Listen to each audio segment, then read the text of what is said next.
Vamos bater um papo? Vamos aproveitar que o tema é forma e essência. Aldo Menezes, salva de palmas para ele de novo, sobe para cá. Aldo, obrigado por estar aqui de novo com a gente no Papo Sério. Na estreia do novo Papo Sério, você tinha que estar também, né? Eu me sinto muito honrado com isso, obrigado. Que legal, a honra é nossa de recebê-lo aqui. E o tema da festa é igreja, forma e essência. O tema da peça também, forma e essência. E você já esteve pregando aqui, né, numa das noites do nosso congresso e falou sobre o que é essencial para a igreja, o que não é essencial. Para quem não estava aqui na sua ministração, deixa eu perguntar para você, o que é essencial na igreja? O que é que sem isso a igreja deixa de ser igreja, desconfigura-se a igreja? A sua identidade com o dono dela, com Jesus. É o reconhecimento de que a igreja não é uma instituição humana, ela é composta por gente, por humanos, mas ela é uma instituição divina. Jesus disse, eu vou edificar a minha igreja, ela é dele, pertence a ele. Então é esse reconhecimento de que a igreja é dele e pertence a ele, a origem dela é divina, isso faz parte da essência dela. E como igreja é reunião, é congregação, essa é outra parte da essência dela. É o reconhecimento de que ela é o ajuntamento dos salvos em Cristo, daqueles que foram eleitos, chamados por Ele para viver com Ele, para adorar, para servir, para louvar e também para divulgar. Quer dizer, não é uma igreja que deve viver num gueto, ela deve ser igreja para o mundo, para evangelizar, para fazer o que Cristo mandou. Vão, façam discípulos e ensinem todos a observar tudo aquilo que eu vos ordenei. Então não pode haver igreja que não tenha esse reconhecimento de sua origem divina em Cristo, que diga que seu real propósito aqui é de fato louvar, adorar, sair para evangelizar e viver de fato a vida em Cristo. Fala aí.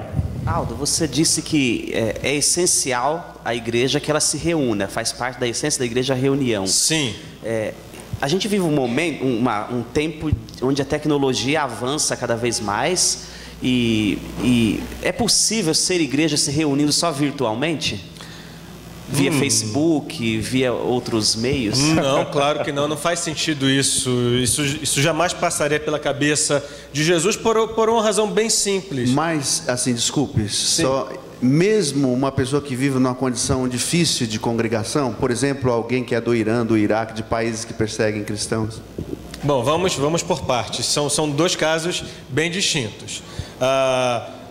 No primeiro caso, ninguém pode ficar em casa se dizendo crente. Quer dizer, pode ser um crente relaxado e relapso, mas dizer que de fato está vivendo o que Jesus quer, não pode. Por quê? Primeiro ele disse, quando estiverem 2 ou 3 reunidos em meu nome, pelo menos 2. E essa interação é importante, porque na igreja, Jesus disse, se você tiver algum problema com seu irmão, leve-o à igreja. A igreja é um espaço em que as pessoas crescem. Está lá em Efésios, ele deu dons em homens, pastores, mestres, para que todos os santos sejam preparados para a obra de seu ministério, para que todo o corpo cresça em conjunto. Mas se eu estiver isolado, vou crescer como? E quando falo em crescimento, é em todo nível, aprendizado, conteúdo das escrituras, da doutrina e também em caráter. Se eu estiver em casa sozinho, como é que eu vou crescer em caráter? Como é que eu vou aprender a lidar com os problemas, com as dificuldades? Eu lembro que há muito tempo conheci uma senhora que ela me disse, eu fico em casa ouvindo o pregador tal. Quem era? Eu ia falar o nome, mas só vou falar a sigla, RR. Não vou falar o nome. Só vou falar a sigla, RRS. Não vou dizer o nome dele. Ela disse, eu gosto de ficar em casa ouvindo RRS. Dá para enviar o dízimo pelo correio, pelo banco, faz depósito. Aí eu disse, olha, mas ser crente assim não tem graça. Eu falei, quando pisarem no seu pé, como é que você vai aprender a lidar com isso?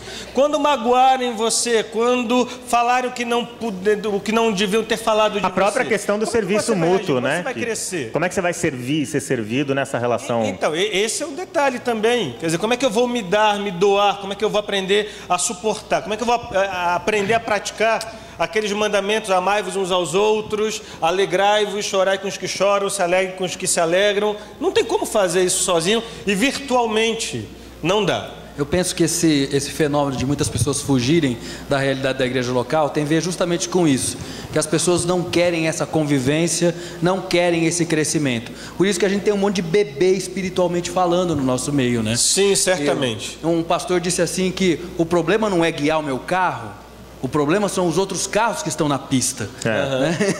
E a gente não. A gente conheceu um pastor que dizia, né? Eu não sou uma pessoa má, é o povo que não me ajuda, né? Para ele o problema era a comunidade. E a convivência vai despertar desafios, a pessoa vai ter que relevar certas coisas, vai ter que aprender a lidar com o diferente. Claro. Então é muito mais fácil se isolar e viver numa igreja virtual do que numa igreja real. Mas é possível você ter essa relação miserável com a igreja, mesmo congregando fisicamente numa mega igreja e onde você é um anônimo, até numa igreja pequena, se você tiver uma postura daquela de eu vou chegar, depois começou, vou sair antes de terminar e não vou me relacionar com ninguém, você vai ter essa mesma qualidade no relacionamento, ou má qualidade aí. Sim. Então isso também não é uma alternativa, né? Não, isso tem Qual que é a alternativa? Como é que a pessoa, que caminhos que ela percorre aí para ter uma vida de corpo? É fazer o que Jesus mandou fazer. Reúnam-se entre si, louvem ao Senhor, cantem cânticos espirituais, ouçam a palavra. Os apóstolos sempre diziam isso. Nós queremos nos devotar à oração e à pregação da palavra. Ela é importante, ela tem de ser ouvida. São eles que têm a dizer tudo aquilo que Jesus nos mandou ensinar. O Espírito revelou muitas outras coisas, como Jesus disse que ele faria. Então a igreja é esse espaço. Não adianta fugir desse espaço querendo achar algo lá. Eu me lembro, Filipenses disse isso no livro Igreja Por Que Me Importar. Ele chegou a dizer que eu não achei... Olha o barulho aí, hein? Eu achei que na igreja só havia hipócrita, eu achava que na igreja só havia gente que maltratava, que espizinhava, e eu fui embora da igreja. E ele disse, mas eu voltei. Por quê? Porque eu não achei graça em nenhum outro lugar. Porque esse é o lugar onde a graça é pregada. Porque essa é a igreja de Cristo. Com todos os problemas que ela tem, pouco importa, porque eles existem exatamente para burilar nosso caráter, nossa vida cristã, nossa fé, nossa identidade com Cristo. Nós temos de crescer sempre a estatura da plenitude de Cristo. E esse crescimento tem suas dores. Eu tenho uma filha agora de 11 anos, ela vai virar mocinha daqui a pouco, ela já está se sentindo as chamadas dores da adolescência. E isso é daqui natural. a pouco é você que vai começar a sentir as dores de ver ela crescer, disso, né? Mas não vamos mudar de assunto. Não quer nem pensar nisso agora, né? Não quero nem pensar nisso. Então existe a dor própria do crescimento. Só que as pessoas têm medo de sentir dor, a dor do crescimento. Então não tenha medo de sentir, faz parte. Nós vamos crescer a estatura da medida de Cristo desse jeito. Marcão. Nessa relação. Vou fazer duas perguntas para você. E a segunda vai depender da resposta da primeira, eu esqueci entendeu? de responder a questão do Irã que ele levantou. E um crente num país perseguido, por exemplo, como é o Irã. Bom, esse é um caso à parte. Mas ele tem a opção de, havendo outros cristãos, como os do passado, se reunir numa casa. E se forem dois, já é uma... Sim, de alguma forma uma igreja ali, exatamente. Né? Agora, essa é uma opção. Por exemplo, domingo, ele não sabe, ele faltou o culto da semana passada, ele não sabe onde vão se reunir. Se ele tiver acesso a isso, ótimo, mas veja, essa é a exceção, não deve ser a regra. Sem dizer que quando a gente não congrega, a gente sente falta disso. Existe uma lacuna enorme quando você sabendo que é de Cristo, tem um anseio de ver os irmãos. Marcão. Então, até o versículo lá de 10 e 24, né, fala que não deixais de congregar, depois fala encorajando-vos uns aos outros. É aqui que a gente recebe coragem, né, reunidos. Duas perguntas. A primeira, depois eu faço a segunda, tá? É verdade que só pode pregar de paletó e gravata? Falando sobre forma ou não? Olha, se essa pergunta fosse feita há 50 anos atrás, a resposta seria sim. Dependendo da igreja a qual congregasse. Mas você pode pregar, você só tem de pregar de uma forma: fiel às Escrituras. Se com gravata ou sem gravata, pouco importa. E com gravata pode também, né? Também pode com gravata, então tá claro. Porque tem os dois tipos de formalismo, não tem? Exatamente. Tem o formalismo que exige a gravata, sei lá, aquela roupa mais... E tem o formalismo que repudia, né? Na minha igreja, na igreja anglicana, você tem é batina mesmo. Eu sei. É o que a gente chama de alva. Então, vai até lá... Ele não é padre não, viu? Fica tranquilo. É pior. Só quase, mas não é. É o hábito da igreja da Inglaterra. Vai até lá embaixo, é alva, não tem como. E você reclamando das minhas gravatas, usando aquela batina horrorosa, pelo amor de Deus. Opa, mas eu não falo mal das gravatas, eu só digo que eu posso pregar até... O dia eu fui pregar na minha igreja e tirei a alva. Fiquei só de terno mesmo. Foi um escândalo. E sem gravata. Não, muita gente achou muito estranho, porque não estavam habituados a isso. E viram que Deus pode falar com alva ou sem alva, com gravata ou sem gravata. Mas o importante é que o conteúdo não fira as escrituras. O pregador tem de ser fiel às escrituras, com gravata e sem gravata. Tá. Com alva ou sem alva. Na prática, que a gente estava falando da essência da igreja, na prática, uma pessoa que, por exemplo, está procurando uma igreja para congregar e ainda não decidiu congregar aqui. Eu não sei porquê, mas tá bom.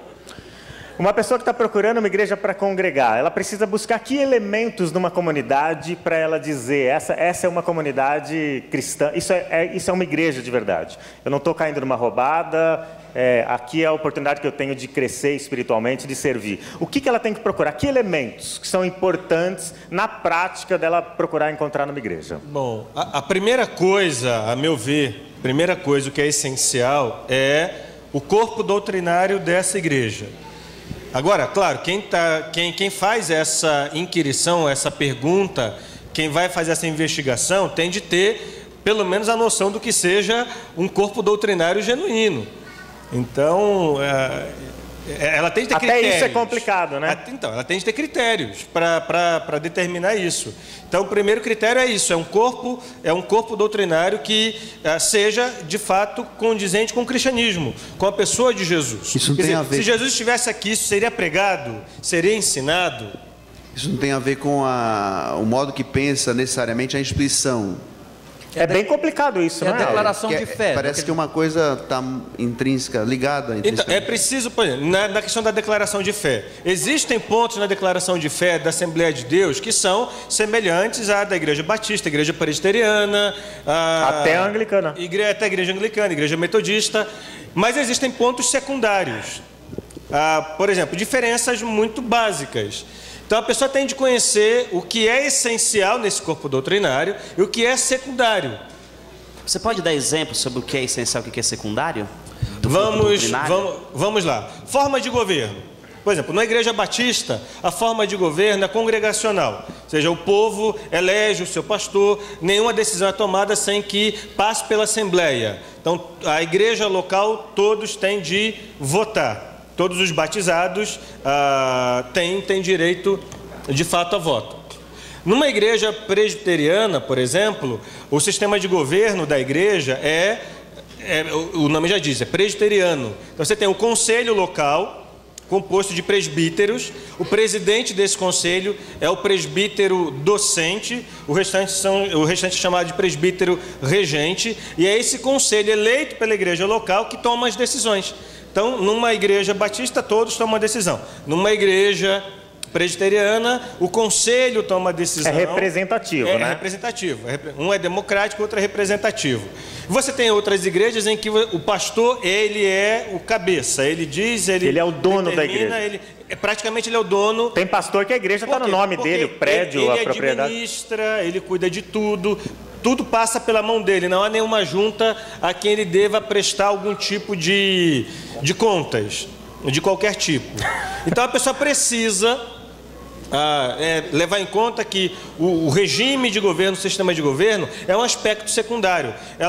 Eu não vou procurar uma igreja tem de ser regime presbiteriano de governo, porque senão não é igreja. Tem de ser regime democrático, porque senão não é igreja. Essas questões são secundárias. O essencial, Cristo tem de ser pregado. Cristo tal como a Bíblia prega, porque é o que Paulo diz. Se vem Gálatas capítulo 1, verso 8. Se vem um anjo do céu, ou um de nós, e prega um evangelho que nós não temos pregado, ou um outro Jesus, esse deve ser amaldiçoado. Então, tem de pregar Jesus, o Jesus que salva, o Jesus da Bíblia, o Jesus que é Deus. Além de uma teologia legal, o que mais que essa pessoa tem que procurar na igreja? Ela tem de reconhecer o seguinte, ela tem de procurar uma igreja em que essa igreja cumpra Efésios capítulo 4, em que Deus dá dons em homens para o crescimento dos santos e para que os santos desenvolvam o seu ministério. Então ela tem de procurar uma igreja que ela possa crescer no conhecimento, crescer na graça e crescer à plenitude da estatura de Cristo. Ela só vai crescer desse jeito se essa igreja cumprir o que Jesus mandou. Vão por todo mundo, façam discípulos e ensinem essas pessoas a observar tudo aquilo que eu vos ordenei. Então essa igreja precisa ter educação cristã, ela precisa ensinar, ela precisa chamar a pessoa e dizer: senta e aprende, porque você precisa aprender. Nós temos a obrigação, porque Cristo mandou, de ensinar você tudo aquilo que Ele ordenou. Então ela tem de procurar uma igreja que ela vá crescer com conteúdo, né, dessa forma. Então eu quando recomendo alguém a uma igreja, eu sempre faço isso. Você tem de crescer, então não adianta ir para uma igreja em que ela não vai exercer os seus dons, seus talentos, em que ela não vai atingir a maturidade cristã. O engraçado é que tudo que ele está falando aqui, gente, o Aldo deixou de mencionar coisas que são geralmente as coisas que nós já avaliamos logo de cara. O tamanho do prédio, né? Qual é a sede própria dessa igreja, se tem inserção na mídia, no rádio, na TV, na internet, o tipo de música, o ritmo, o estilo os próprios usos e costumes da igreja, né? Se é uma igreja mais moderna ou uma igreja mais conservadora e tudo mais. Por que a nossa tendência, geralmente, quando a pessoa fala, aquela igreja é muito boa, é boa por quê? Porque a música é sensacional. É boa porque o pregador é o fulano de tal, que é um escritor famoso e tudo mais. Todas essas coisas estão relacionadas à forma. A forma tem sua importância, né? Que nem se não tivesse essa forma aqui hoje que reteve esse líquido, a gente ia estar tudo... Molhou um pouco, né? Mas ia estar pior a situação aqui se a gente tivesse só o conteúdo, que era o líquido ali. Mas por que há essa tendência nas pessoas de ficarem tão obcecadas com a forma? Como se a igreja fosse um produto que tivesse que atendê-las nesse quesito aí. Porque nós somos atraídos pela visão, nós somos seres estéticos, né? É impossível não sermos. Nós admiramos o belo. Então, entre uma igrejinha caindo aos pedaços e uma igreja bela, a gente prefere estético. Os nossos olhos vão querer o belo, porque nós somos seres estéticos, é assim que nós somos. Então, não é pecado desejar o belo, mas o grande problema seria acreditar que a forma do belo é tudo. Não é. Se a igreja pode, por exemplo, melhorar seu aspecto externo, ou suas quatro paredes... Tá muito barulho aí, não tá não? Que seja bem-vindo. Que seja bem-vindo. O que essa igreja não pode fazer é explorar os seus membros para atingir seus ideais de belo. Tá. E as pessoas também não devem ver na estética o todo. Ela pode entrar na igreja linda e maravilhosa, mas ela ainda tem de entrar e se perguntar: Jesus está aqui? Pode ter uma música excelente e de repente a letra do que está sendo cantado ser terrível. Ela também tem de analisar isso, porque a música também canta. A música, ela tem esse poder de sedução. Didática também. Seja para o bem, seja para o mal. Então é preciso também avaliar o conteúdo. Veja, conteúdo é essencial. Tá. Forma não é essencial. Forma é secundário. Então o ritmo da música pode ser maravilhoso, mas é o conteúdo que tem de ser analisado. É o conteúdo que tem de me dizer se vale a pena ou não. Agora, falando em música, deixa eu ouvir o Mala. Cadê o Mala? Cadê o Malaquias? Vamos trabalhar? Vai fazer mais uma música, a gente vai continuar fazendo perguntas para ele. Você também vai ter a sua chance de fazer perguntas para o Aldo Menezes, tá bom? Tem mais um microfone sem fio por aí? Alguém sabe? Ah, tá na tua mão, né? Então, mas aí eu passo o meu microfone adiante para quem quiser fazer pergunta também pode fazer, tá bom? Aí a gente vai fazer pergunta para você sobre pregação também, tá bom? Sobre outras questões aí, para ver o que é essencial, o que é secundário. Ah, que saudade de ouvir tua voz ao entardecer. Ah, que vontade, pode cantar, você lembra? Que vontade de voltar ao jardim da inocência. Vocês.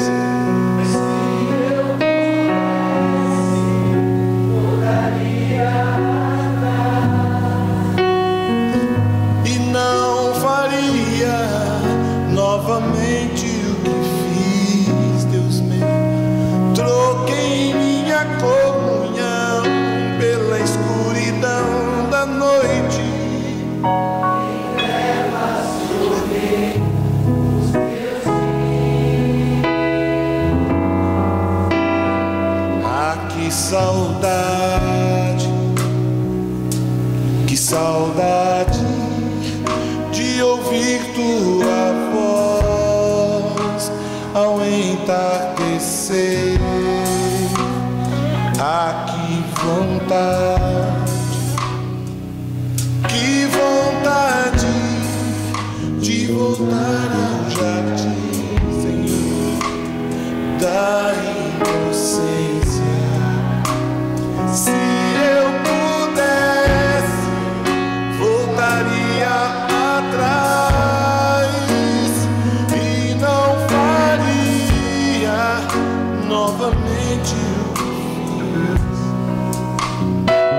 Troquei minha comunhão pela escuridão da noite, em trevas por mim.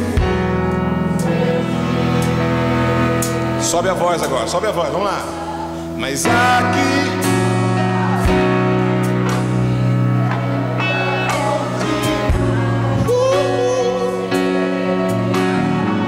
aleluia.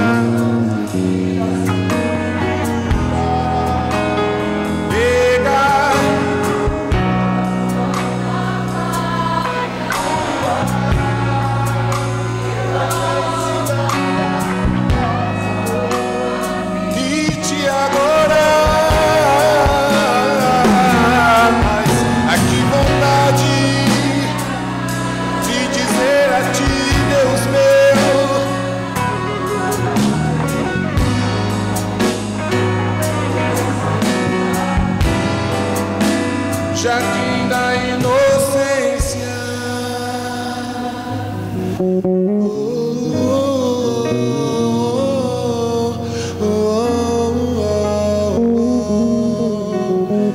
Eu vou pra dó, mas a que vontade de voltar ao jardim da inocência. Se eu pudesse, voltaria atrás, Senhor, e não faria novamente o que fiz. Troquei minha comunhão pela escuridão da noite, em trevas tornei os meus dias. Todo mundo comigo, com força agora, vai!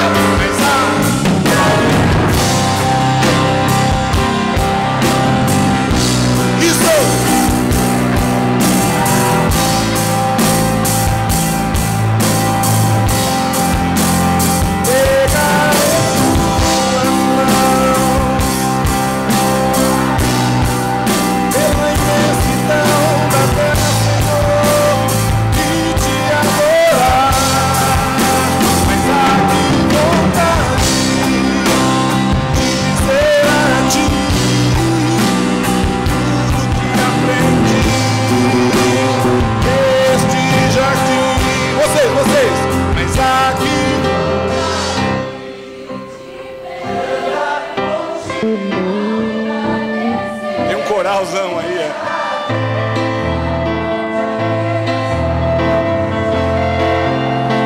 Pegar em tuas mãos e voar pela imensidão da terra, Senhor, e te adorar. Ah, que vontade de dizer a ti. Só as vozes, as vozes. Tudo que aprendi nesse jardim. É bom. Jardim da inocência.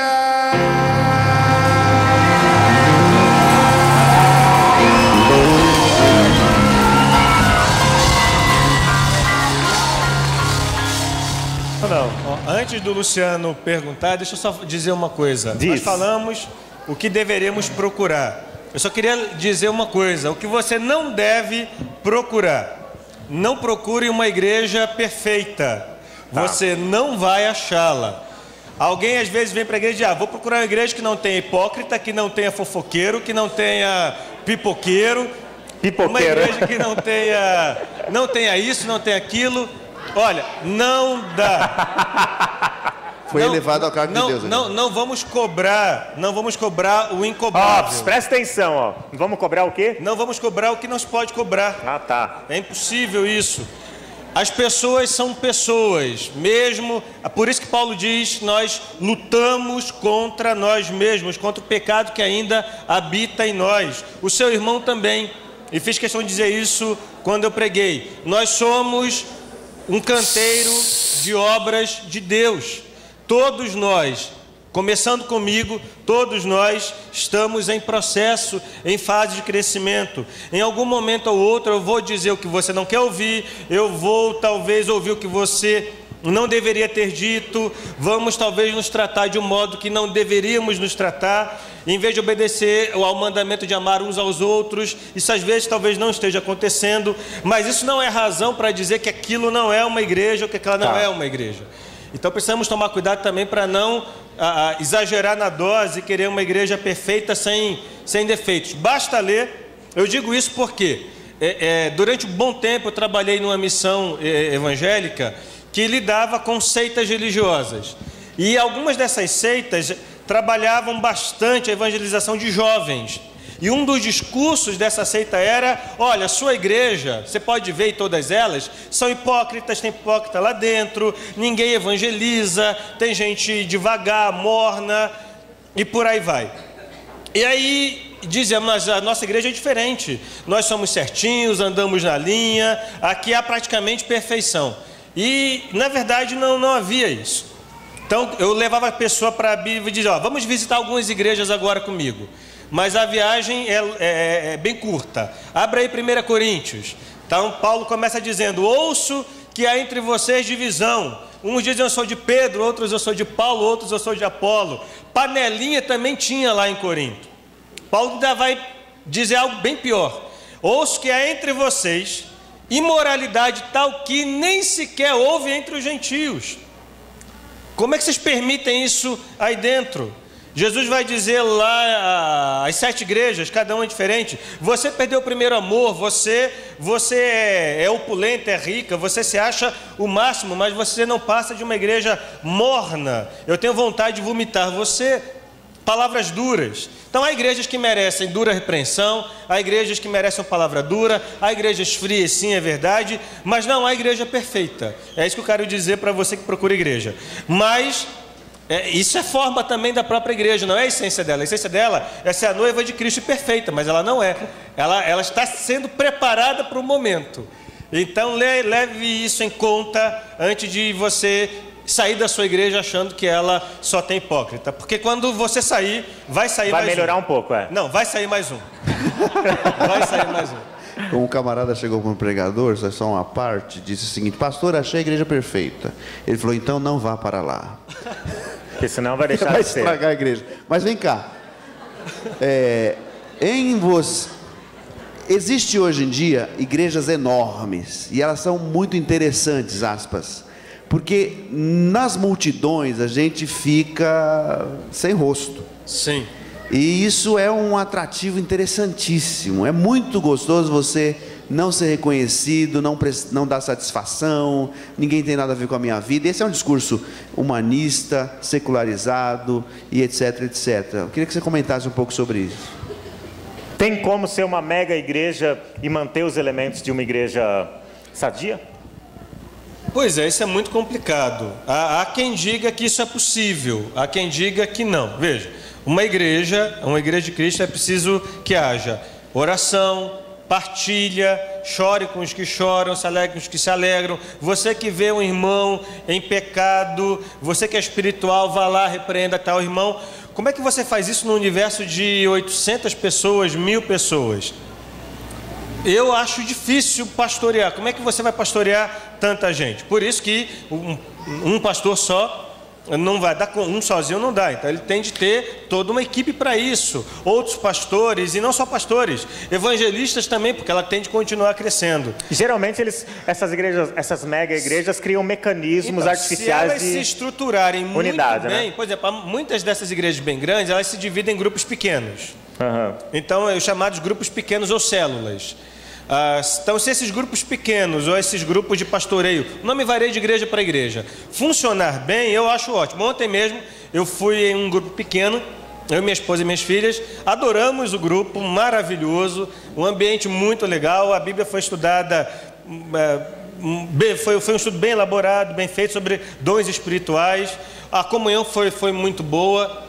Então foi gostoso, todo mundo falou de tudo, falou do pastor, falou da igreja, falou bem, falou bem. Do pastor, todo mundo fala. Falou bem. Mas é gostoso isso. E é uma igreja grande. É uma igreja grande. Não é uma igreja anglicana. Estamos indo agora na igreja presbiteriana. Minha esposa é presbiteriana. Então agora estamos frequentando uma igreja presbiteriana. Então é bom isso. Então a igreja pode ser grande, mas se ela tiver uma estrutura que permita o crescimento individual, que permita o aprendizado das escrituras, eu não vejo problema. Ela só tem de dar conta do recado, porque ela vai prestar contas ao Senhor disso. Não importa o tamanho dela, seja grande, seja pequena. Aldo, a gente tem aqui hoje pessoas de várias regiões aqui da cidade, de várias igrejas locais. E como que individualmente a gente pode contribuir para o aperfeiçoamento da igreja que a gente faz parte? O que você sugere que a gente faça para melhorar a qualidade da nossa igreja local? Começando com quem faz a pergunta.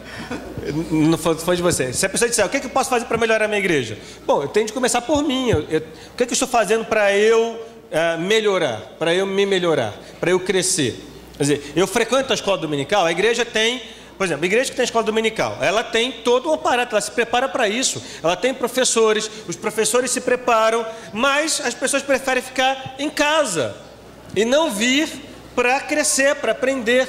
Então, quem está numa igreja, quem participa de uma igreja que tem escola dominical, tem de se sentir responsável em vir para aprender e para crescer. Então, isso tem de partir do membro da igreja. Cabe à liderança sempre frisar, venham, participem, mas se não partir do próprio membro da igreja essa real necessidade de aprender, de crescer, ela não tem como colaborar. Colaborar também financeiramente, isso é importante. A igreja ela tem que se manter com contribuições voluntárias, ela é uma associação, ela precisa disso. Então, se eu posso contribuir com o que for possível contribuir, que eu contribua. Ou seja, a igreja, eu faço parte dela, eu sou igreja também. Então, eu tenho responsabilidades e eu tenho de cumprir com essas responsabilidades. Isso acontece em qualquer lugar, em casa, na família. Minhas filhas, uma tem 9, outra tem 11 anos, mas elas têm de lavar louça, elas têm de varrer casa, elas têm de arrumar a cama delas. Elas reclamam, claro, fazendo isso. Eu não posso fazer nada, é obrigação delas. Elas têm de aprender que elas têm de contribuir para isso. Espera-se a mesma atitude, então, de todos os membros de uma igreja. Claro. Oferecer o que tem para oferecer, a sua habilidade, sua competência, seu recurso. Claro. Veja, isso para mim é tão óbvio que nem deveria ser ensinado. Uhum. Isso já deve ser tão natural que ter de ensinar isso, eu diria, é chover num molhado. Uhum. É dizer o que não precisa ser dito. É sua obrigação. Aprender a sua obrigação. Ser igreja, né? Não só se servir de uma igreja, claro, né? Como muita gente faz. Deixa eu chamar os músicos. Cadê? William, pode colar aqui com seu vocal, seus músicos. E deixa eu ver se no auditório alguém tem perguntas para fazer. Alguém tem pergunta? Alguém tem pergunta? Tem uma pergunta ali atrás já. Pastor Aldo. Pois não. No Evangelho, é certo o camarada mudar de congregação para melhorar o seu ministério, ou até mesmo por problema na congregação que ele está? Mudar de igreja? Veja, se você está numa comunidade e por algum problema você não conseguiu resolver esse problema, a primeira coisa é fazer o que Jesus mandou. Procura resolver o problema local, na sua localidade. Jesus diz, primeiro chama teu irmão, se ele não te ouvir, chama uma testemunha, se não te ouvir, leva para a igreja. Veja, há várias instâncias. Antes de se tomar a decisão drástica, Jesus sempre disse isso. Existem várias instâncias. Recorra à primeira, segunda, terceira até a última. Se não resolveu, se a sua permanência ficou insustentável, eu não vejo problema em você sair de uma congregação e ir para outra. Isso não é problema. Só que você não pode tomar nenhuma decisão precipitadamente. Você tem pastores que cuidam de você, você tem de conversar. Mas se o problema for com o seu pastor, existem instâncias superiores ainda a ele. Então, eu acho que tudo deve ser feito à luz das Escrituras. Primeiro resolver o problema com quem temos o problema.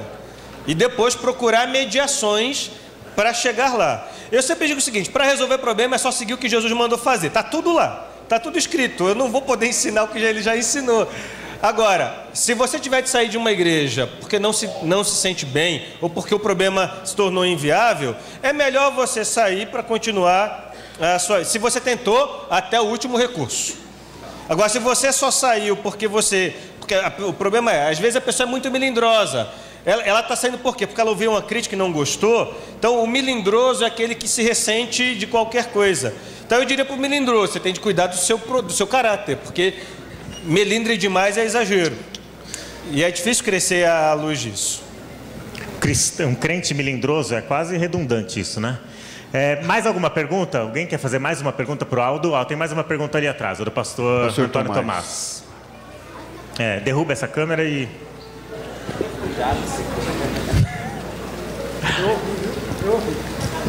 Meu caro obreiro que está aí à direita do Léo. Quem é? É você, Aldo. Eu não sei o nome dele. Mas a minha pergunta é: diga, irmão. Se a igreja é uma instituição espiritual e, por outro lado, ela é uma instituição jurídica, pode, porventura, ela se identificar como igreja sem um nome que a identifique? Então, esse é um segundo aspecto de igreja. Alguém começou a bater palma? Então bate palma. É horrível quando você vai bater palma e fica sozinho ali, né? Tá bom, já foi suficiente, né? Aldo, o pastor Tomás é um obreiro antigo, Sim. uma história importante demais da nossa igreja. Então vê lá o que você vai falar, Eu tá? conheci segunda-feira. Você entendeu o recado, né? Sim, entendi. Olhem só, sobre o aspecto jurídico, qualquer um, mesmo não crente, pode ir e abrir uma igreja e com o seu CNPJ, e criar um CNPJ. Qualquer um pode fazer isso. Então, ele dá corpo a uma instituição chamada igreja, dá o nome que ele quiser, põe lá seu CNPJ, pode abrir uma conta bancária e pedir doações ou fazer o que bem entender. Qualquer um pode fazer isso, qualquer um pode. Veja, esse é um aspecto. Mas isso não quer dizer que aquela igreja com CNPJ é de fato igreja de Cristo. Tá. Esse é um outro detalhe. Então, essa é uma forma de ser igreja. E pode haver o contrário, que nem ele falou, não ter a pessoa jurídica e mesmo assim ser uma igreja. Mas claro, nenhuma igreja do Novo Testamento tinha CNPJ. Então, claro, isso é mais do Não que tinha? Claro que não. Não dava para ir pro pau, né? Agora, nós vivemos num país que exige que associações, instituições estejam regularizadas. E a igreja, como segue a Cristo, e uma das normas de Cristo é a César o que César exige, então que cumpra o que César pede. Tá. Se junte, crie, ande na linha, com contabilidade na linha adequadamente, juridicamente bem... Caixa 1, caixa 1 Caixa só. 1, nada de caixa 2, Tá. evidentemente. Porque isso não é só contra César, também contra o Senhor. Então, é possível que haja uma igreja sem CNPJ. Mais alguma pergunta, gente? Do auditório aí? Mais alguma pergunta? É muita gente, não vai dar para distribuir essas perguntas todas agora. Tem uma pergunta ali atrás, ó. A coluna está querendo fazer uma pergunta ali atrás. A última pergunta, tá? Vê lá o que você vai perguntar. Pai do Senhor, pastor Aldo. Eu tenho uma pergunta, como o senhor citou a igreja de 50 anos atrás. A igreja que nós vivemos hoje, ela tem essa mesma essência que uma igreja de 50 anos atrás, como Deus operava, Deus opera da mesma forma hoje? Olha, eu acho que ele operou e ainda continuará operando. Ele continua sendo Deus dos tempos da história das épocas. Sim, minha resposta é sim. Muito legal. Uma salva de palmas para o Aldo. O Aldo certamente voltará aqui em outros...